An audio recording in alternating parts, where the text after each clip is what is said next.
Oh God, thank you, Jesus. You don't know how good that feels to get that out of me. Thank you, sir. You're welcome.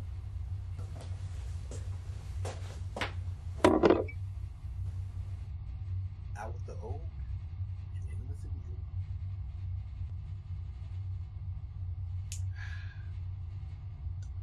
new. Okay. I hate to sound like I'm beating a dead horse here, but I saw you out there doing the search. Really? I didn't see you. I suspect not.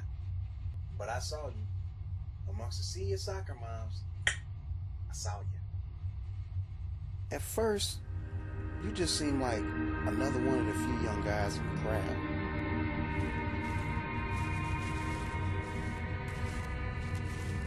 So I didn't pay much attention. But then you started to wander away from the crowd.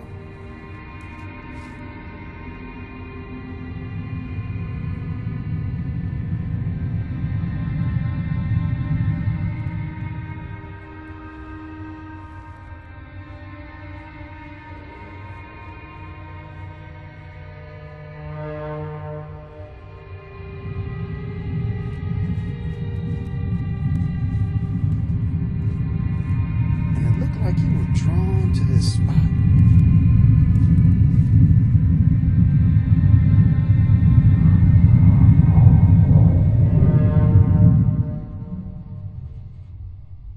It looked like you found a bag, a book bag. You know, it could have belonged to anyone, even a little boy. Did you tell anyone? No. Why not? I don't know. I guess I didn't think it was that important. Like you said, that bag could have belonged to anybody. That still doesn't mean you shouldn't have reported it, especially if it could belong to the victim. I mean, what the hell do you think we're out there for? I just didn't think it was that important. How long you been on antipsychotics? What? I looked in your medicine cabinet when I went to the bathroom, and I saw a prescription. And that's some pretty powerful antipsychotics. How dare you? You come into my house, I don't even know you. And you invade my privacy like that? Now, you had no right. Now, hold on. I admit I was crossing the line a little bit, but so were you for not telling anyone about that bag. Like I said earlier, what do you think we out there for, our health? And I find it a little hard to believe that you just didn't think it was that important. Sometimes things get a little blurry. Sometimes I can be doing normal things like going somewhere or talking to someone. Right in the middle of it, I realized that I shouldn't be here, or that the person I was talking to isn't who I thought they were, or they weren't even really there.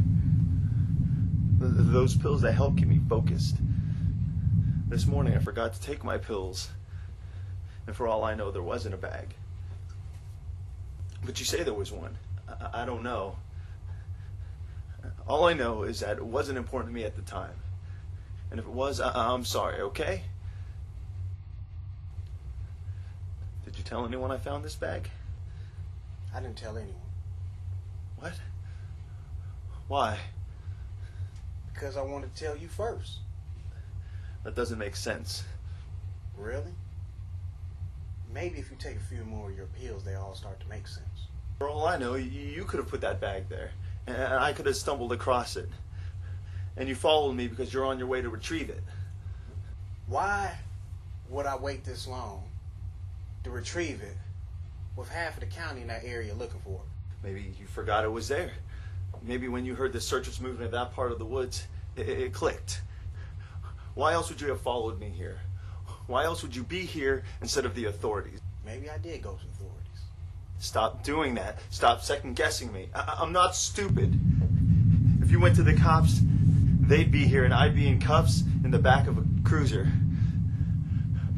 All I know is something's not right, and I want to know what it is. Okay, all right. I was an ex-cop. I spent 9 years on homicide. A few years ago, we get this case about a woman who was out jogging at night and never came home. We suspected the neighbor across the street did.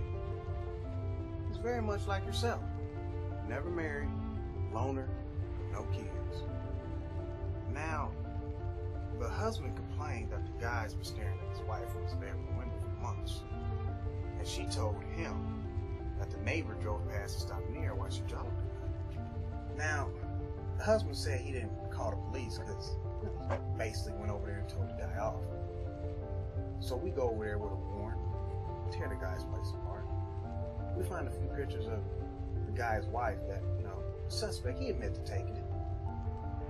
That's some pretty strong evidence. But a part of me wasn't sure this was the guy. I mean, so what? He had a hard on for the guy's wife. That doesn't make him a killer. But the other half, the louder half, said this is the guy.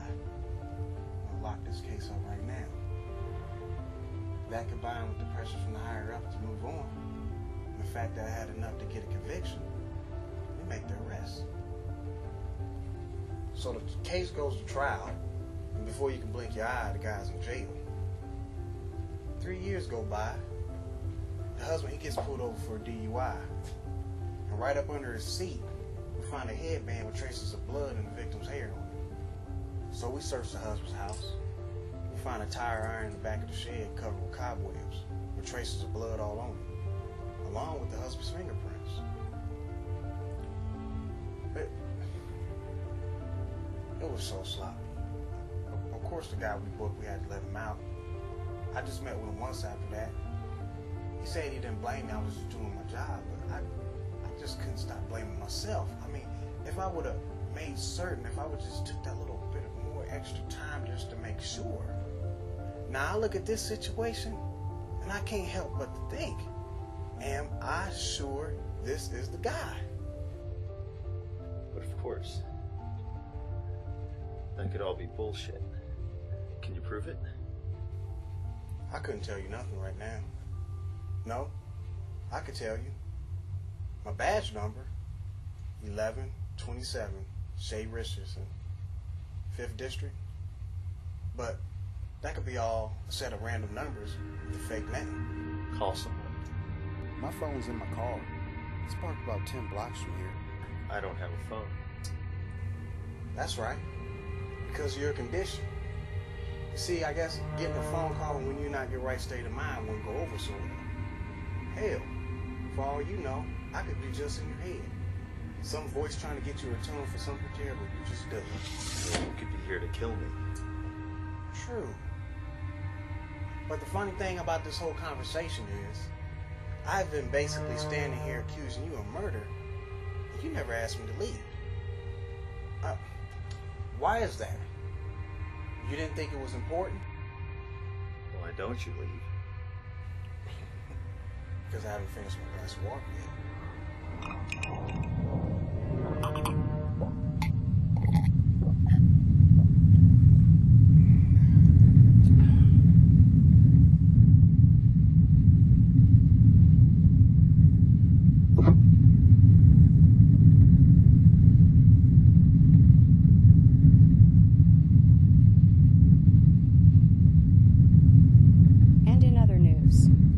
Authorities are scaling back efforts in the search for Jeremy Davis. Some volunteers say they will continue in hopes of bringing the boy home. This is Karen Parks for Channel 33 News reporting.